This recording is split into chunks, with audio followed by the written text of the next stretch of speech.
ओम सामवेद अध्याय 1 सूक्त 3 मंत्र 12।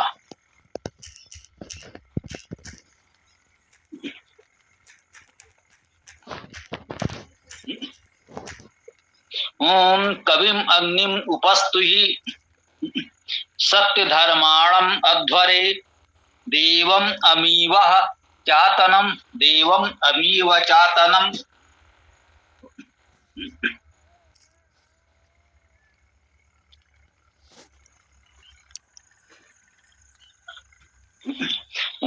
कविम, कवि को द्वितीय एक वचन। कवि हम जानते ही हैं शब्दकर्ता, शब्दशील, जो शब्द करते हैं, साहित्य रचना करते हैं, वे कवि होते हैं। शब्दकर्ता कवि, साहित्य रचने वाले कवि, साहित्य को जानने वाले भी। शाब्दिक दृश्य देखें तो को धातु का अर्थ शब्द करना है, उससे कवि शब्द बनता है। इसका अर्थ शब्दशील, विद्वान, काव्यकर्ता कह सकते हैं। संपूर्ण शब्द ध्वनि ऊर्जा का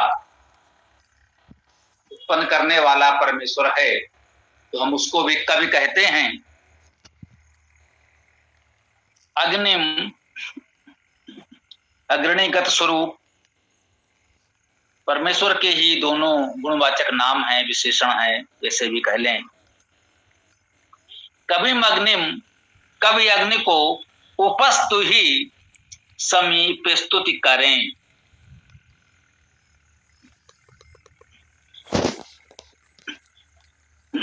स्तुधातु स्तुति करना क्रिया रूप है ही। स्तुति करो, उस कवि अग्नि की स्तुति करो। सत्य धर्माणम मध्वरे, सत्य धर्माणम भी उसी परमेश्वर के लिए है। द्वितीय एक वचन में सभी को कहा जा रहा है।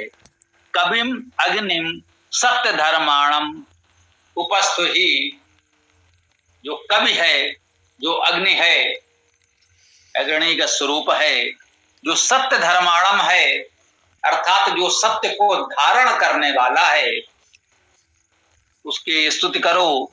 अध्वरे, अध्वर अर्थात अहिंसा में, आ उपसर्ग नहीं निषेध के अर्थ में, ध्वर धातु का अर्थ हिंसा करना, अध्वर का अर्थ अहिंसक।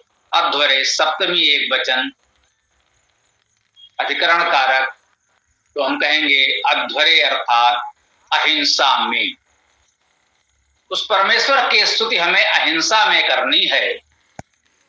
हिंसा में तो उसकी स्तुति नहीं हो सकती। यदि उसके सृष्टि का, सृजन का हम हिंसन करें, विनाश करें, तो फिर स्तुति कैसे होगी? परमेश्वर की स्तुति करनी है तो अहिंसा में की जा सकती है।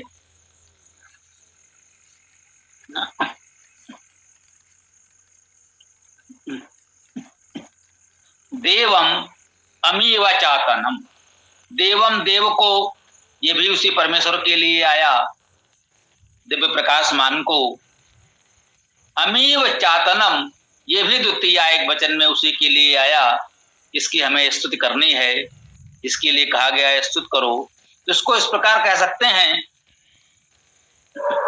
कविम अग्निम सत्य धर्माणम देवम अमीव चातनम अध्वरे उपस्तु ही, उस कवि को, अग्नि को, सत्य धर्माणम अर्थात सत्य के धारण करने वाले को, उस देव दिव्य प्रकाशमान और अमीव चातन को अध्वरे अर्थात अहिंसा में स्तुत करें। अमीव चातनम अर्थात रोग नाशक को। अम धातु का अर्थ रोग होना, रोग करना।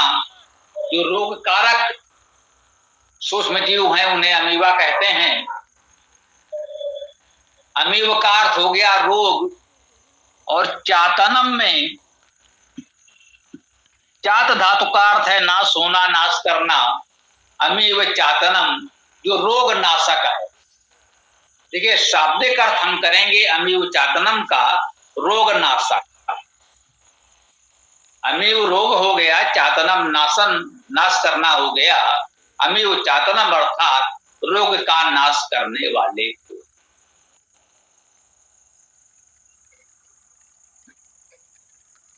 इसमें हमने स्वयं कहा कि अमीबा रोग कारक सूक्ष्म जीवाणुओं को कहते हैं, ये बात ठीक है। परंतु ऐसे मंत्र वेद में बहुत मिलेंगे। यजुर्वेद का तो पहला ही मंत्र है, अमीबा शब्द आया है। तो ये भाव नहीं होना चाहिए कितना सा दिखा और हम ये बताने लगे देखिए साहब वेद में तो अमीबा भी है, इसमें कोई संदेह नहीं है। लेकिन वो जो भाव है जो हम कहना चाहते हैं समझने का प्रयास करें। वेद में सब कुछ है, जो कुछ भी आज खोजा जाए हम उसको उस रूप में वेद में बताना एक प्रकार से वेद की गरिमा के अनुकूल नहीं होता कि वेद को पढ़े समझे बिना कि वेद कुल मिलाकर कहना क्या चाहता है, उस गंभीरता को जाने समझे बिना ऐसी हल्की कह सकते हैं उछली बातों के लिए कहीं कुछ ऐसी आए और उसको लेकर के बता दे देखिए वेद में तो ये भी है, हमारे वेद में तो ये भी है। वो एक प्रकार से वेद की गरिमा गंभीरता के अनुकूल नहीं होता, ऐसा हमारा विचार है। कोई सहमत या असहमत हो सकता है। निश्चित रूप में ये तो कहा ही जा रहा है, वेद सब सत्य विद्याओं का पुस्तक है। वेद का मूल तत्व ही ऋत की जानकारी देना है। ऋत अर्थात संचालन के मौलिक नियम, गति, गुरुत्वाकर्षण, ऊर्जा आदि के जो सब सत्य विद्याओं का पुस्तक है, इसमें कोई संदेह नहीं है। सभी सत्य विद्याएं में मिलेंगी। उस गंभीरता के साथ वेद को पढ़ा जाए तो वेद में निश्चित रूप से बहुत कुछ हमें ऐसी जानकारी मिलेगी जिससे हम अपने ज्ञान विज्ञान का विकास कर सकते हैं, जीवन को और उत्तम बना सकते हैं। उस रूप में वेद का स्वाध्याय किया जाए, खोजा जाए, सदुपयोग किया जाए तो बहुत अच्छी बात है। यदि किसी अन्य लोगों द्वारा जिनका वेद से कोई संपर्क संबंध नहीं है, कोई भी नई खोज करें और उसे इस प्रकार से शब्दों को लेकर हम बताएंगे और वो लोग बताएंगे जिन्होंने स्वयं भी वेद को नहीं पढ़ा, कहीं से सुना लिया, ये विचार से एक उथलापन है, वो गंभीरता नहीं है जो वेद के संदर्भ में वेद की अध्येता में होनी चाहिए। गंभीरता से वेद को पढ़ने के पश्चात उसमें से मिली हुई ये सत्य विद्या का प्रकाश फैलाएं। हम पढ़ें कि हाँ भाई इन वेद मंत्रों में इन विषयों पर ये जानकारी है, मनोविज्ञान के संबंध में, मनाशास्त्र के संबंध में, जीवन के संदर्भ में, प्राकृतिक नियमों के संदर्भ में, इसे अमृत का बहुत जानकारी है, बहुत उपयोगी जानकारी है, इसमें कोई संदेह नहीं है। इसलिए तो हम लोग कहते हैं कि वेद विश्व का प्राचीनतम साहित्य है, परंतु उसकी कोई बात अब तक असत्य सिद्ध नहीं हुई है, यही सबसे बड़ी बात है। तो इस गरिमा गंभीरता को बनाए रखते हुए वेद में हम नित्य नवीन विद्याओं जानकारियों की खोज करें, उससे जीवन को उत्तम बनाएं, अच्छी बात है। बस थोड़ा सा दृष्टिकोण का अंतर है जो हमने कहा। यदि आपकी समझ में आया हो कि उथलेपन से वेद की चर्चा न करें, वेद की चर्चा पूरी गंभीरता के साथ हो तो अच्छा होगा। अगला मंत्र जो है ओम सामवेद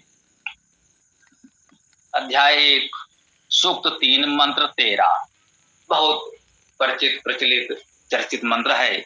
ओम शं नो देवी अभीष्टये, शं नो भवन्तु पीतये, शं जो अभिस्रवन्तु नः। बहुत चर्चित मंत्र है, हम सब लोग जानते हैं। कहीं एक वर्ण शब्द का अंतर हो सकता है। शं नो देवी अभीष्टये, शम अर्थात शांतिकर कल्याणकारी, नो हमारे लिए, देवी दिव्यता, दिव्य शक्ति, परमेश्वर की दिव्य शक्तियां या समाज के प्रकृति के दिव्य तत्व, समाज की दिव्य शक्तियां, समाज के दिव्य गुणों से युक्त लोग, अभिष्टये अभीष्ट के लिए, अभी तो उपसर्ग है। अब यहां पर एक ये विशेष बात तो है,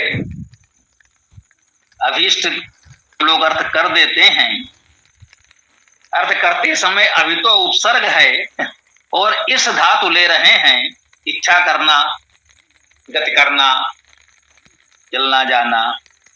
अब इष्टय में ई तो यहां पर है ही नहीं।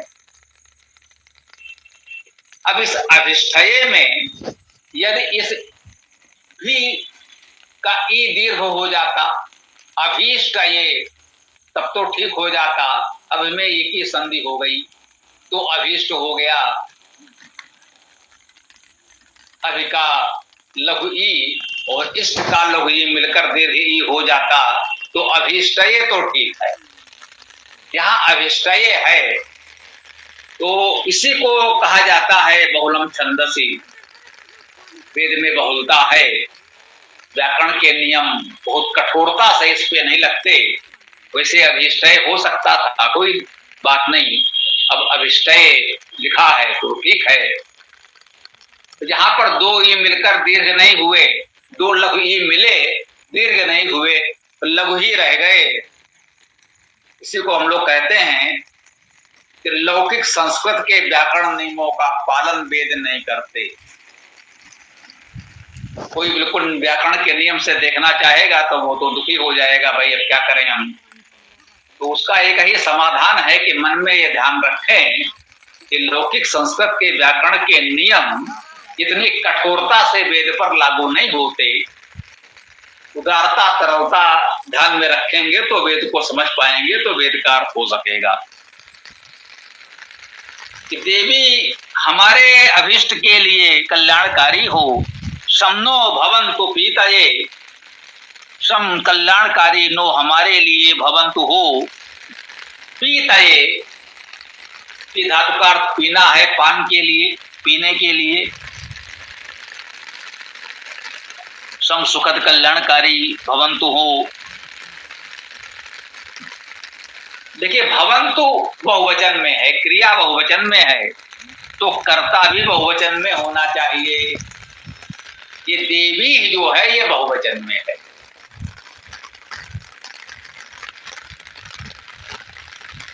अर्थात अनेक दिव्य शक्तियां। अब कर्ता बहुवचन में है, क्रिया भी बहुवचन में है तो ये परमेश्वर नहीं है, प्रकृति और समाज की दिव्य शक्तियां हैं। इस रूप में ही इसे ग्रहण करें। जो प्रकृति की, समाज की दिव्य शक्तियां हैं वे हमारे अभीष्ट के लिए कल्याणकारी हों, शांतिकारी हों, सुखद हों। हमारे पान के लिए, पीने के लिए वे सुखद कल्याणकारी हों। समनो अभिश्रवन्तु नः। कहेंगे भाई इसमें पीना क्या है, पीने के लिए कुछ दिखा तो है नहीं, ये क्या पीने की बात कर रहे हैं। तो कह रहे हैं समनो अभिश्रवन्तु नः, सम अर्थात कल्याणकारी, शांति। यो यो, अब यहां पर पुनः वही प्रश्न है, यो का अर्थ तो जो होता है सर्वनाम होता, परंतु इसमें विसर्ग लगा है। सर्वनाम में यो होता तो विसर्ग नहीं होता है, ये महत्वपूर्ण बात है, इसे समझना। यह शब्द है सर्वनाम, यह इस विसर्ग का ओ हो जाता है तो यो बन जाता है, यो का अर्थ जो, बिल्कुल ठीक है। अब उसमें एक विसर्ग और लग गया तो विसर्ग पर तो विसर्ग नहीं लगता, ये संभव नहीं है। हलंत पर हलंत, विसर्ग पर विसर्ग, अनुस्वार पर अनुस्वार नहीं लग सकता, एक स्वर पर दूसरा स्वर नहीं लग सकता। कुछ तो मौलिक नियम है व्याकरण के, कभी उल्लंघन नहीं हो सकते, किसी भाषा में नहीं हो सकते। ये व्याकरण के नहीं, ध्वनि के नियम हैं जो किसी भाषा में उल्लंघन नहीं हो सकते। इसके लिए कोई व्याकरण पढ़ने की आवश्यकता नहीं है, बोलकर देखें उच्चारण हो ही नहीं पाएगा। तो यो का अर्थ फिर हमें कुछ और करना।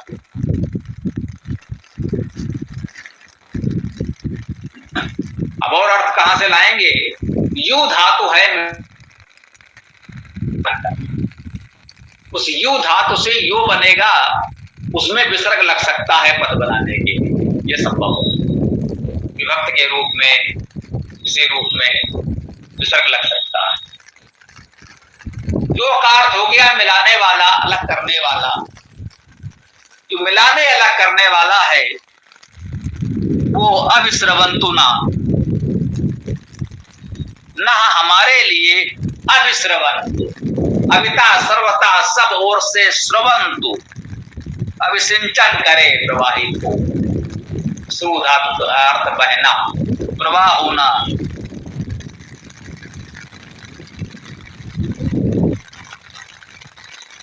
झरना, टपकना, उसे अभिसिंचन भी कह सकते हैं और प्रवाह कह सकते हैं। कह सकते हैं हमारे लिए, ना हमारे लिए यो मिलाने वाले मिलनशील लोग क्या करें, सम सुख कल्याण को अविश्रवंत, अविता सब ओर से प्रवाहित करें। हमारे लिए ये सुख कल्याण शांति को सब ओर से प्रवाहित करें। और समनो भवन्तु पीतये, वो जो प्रवाह हो उस प्रवाह का हम पान करें, वो हमारे लिए कल्याणकारी हो, सुखद हो। इस प्रकार से हम इसका अर्थ कर सकते हैं। तो यहाँ पर हम अपनी मंत्र व्याख्या को विराम दे सकते हैं। आगे आप लोगों को जो भी चर्चा करनी है, प्रश्न रखने हैं रख सकते हैं।